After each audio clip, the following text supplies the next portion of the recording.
ஒருத்தர் பணத்தாசை பிடிச்ச ஒருத்தர், பணம் இல்லைன்னா அந்த ஆளுக்கு தூக்கம் வராது, எதையும் யாருக்கும் ஒத்த ரூபா கொடுக்கப்படாதுன்னு ஒரு மனசு.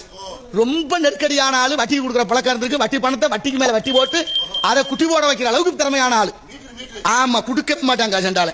அப்படி வசூல் பண்ண போறாரு, கொஞ்சம் வசூல் வந்துச்சு. அந்த காலம் நான் சொல்றது பழைய காலம். அப்படி பழைய காலத்துல அந்த வசூல் பண்ண தங்க காசு கொண்டுகிட்டு வர்றாரு, போய் சாரட்டு வண்டியில கிளம்பி வர்றாரு. சாயந்தரம் நேரம் கொஞ்சம் அசதியில் அப்படி படுத்து தூங்கிறாரு. ஒரு பை மட்டும், பல பையில பணம் இருக்கு, பொன் முடிச்சு, ஒரு முடிச்சு மட்டும் நழுவி விழுந்துருச்சு. இவர் நேரா வீட்டுக்கு வந்துட்டாரு. வீட்டுக்கு வந்ததுக்கு அப்புறம் தான் தெரியுது ஒரு முடிச்ச காணும்னு. பதறி போனா கேண்டால், ஆகா பணம் முடிச்சு போச்சே, வட்டி வாங்கின காசாச்சே, எங்க எவன் எடுத்தானோ என்ன ஆச்சோ ஏதோ என்ன பண்றது, பதறி போய் என்ன பண்றாரு, ஒரு முடிவு எடுக்கிறார். இந்த தண்டோரா போடுற காலம் இருந்துச்சு அப்ப.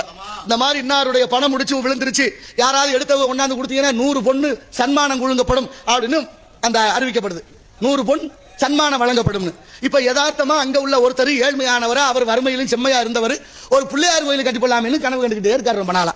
அவர் குளிச்சு முழுகிட்டு அந்த வழியா வர்றாரு. அந்த பொண்ணு பை, பணப்பை கிடக்கு, அந்த தங்க காசு உள்ள பை எடுக்கிறாரு. கனமா இருக்கு, ஓஹோ ஏதோ காசு விழுந்துருச்சு, இறைவன் தான் கொடுத்துருப்பாங்க இருக்கு கோயில் கட்ட அப்படின்னு நினைச்சு கொண்டுகிட்டு போற போது இந்த தண்டோரா போடுற சத்தம் அவர் காதுல விழுகுது.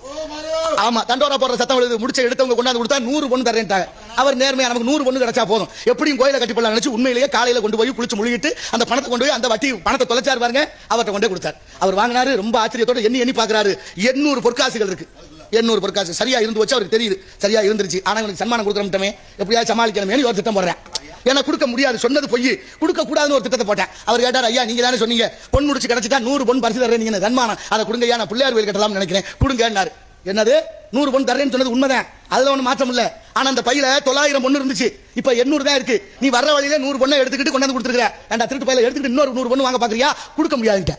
அவர் உண்மையிலேயே நேர்மையானவர், துடிச்சு போனாரு. நீதி எங்க கிடைக்கும்? ஊருக்குள்ள பஞ்சாயத்தை கூட்டியாச்சு. பஞ்சாயத்தை கூட்டி பஞ்சாயத்துல சொல்றாரு அவருடைய வழக்கு, ஐயா ஒரு பொன் முடிச்சு கிடந்துச்சு, நான் இறைவன் கொடுத்தான் என்று வீட்டுக்கு எடுத்துட்டு போனேன், அதை கோயில் கட்டலாம் நினைக்கிற ஒரு தண்டோரா செய்தி வந்தது, பணம் அவருடையதாக, அதை எடுத்தவர்கள் கொடுத்து விட்டா 100 பொன் எனக்கு சன்மானம் தரதாக சொல்லியிருந்தாரு. நான் பணப்பையை கொண்டு போய் ஒப்படைச்சேன், 100 பொன் தராம நான் எடுத்துக்கிட்டு கொடுத்தேன்னு என்னையே குற்றச்சாட்டாக்குறாரு, அதை விசாரிங்கன்னு அவர் சொல்றாரு. இப்ப அந்த வட்டி கொடுத்த அந்த பணக்காரரை கூப்பிட்டு விடுறாங்க. அவர் வந்தாரு, ஐயா பணப்பை தொலைஞ்சிச்சா? ஆமா தொலைஞ்சிச்சு. எவ்வளவு பொண்ணு வச்சிருந்தீங்க? 800 பொண்ணு வச்சிருந்தேன். 900 பொண்ணு வச்சிருந்தேங்கிறாரு. இப்ப எவ்வளவு இருக்கு? 800 இருக்கு. எடுத்துட்டு வாங்க, எண்ணுவோம்னு பஞ்சாயத்துல வச்சு எண்ணப்படுது. எண்ணி பார்த்தா உண்மையிலேயே அது 800 பொண்ணு இருக்கு.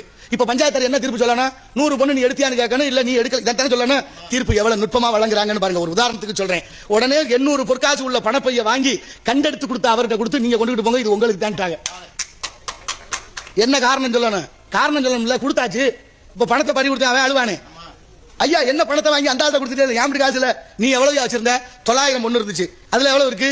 800 பொண்ணு இருக்கு. அப்ப இந்த பை ஓம்பிட்டு இல்ல, வேற பை எங்க கிடக்கு, அது எடுத்தா உனக்கு வந்து சேரும் போன்ட்டு போயிட்டார். நீதினா அப்படித்தானே இருக்கணும்.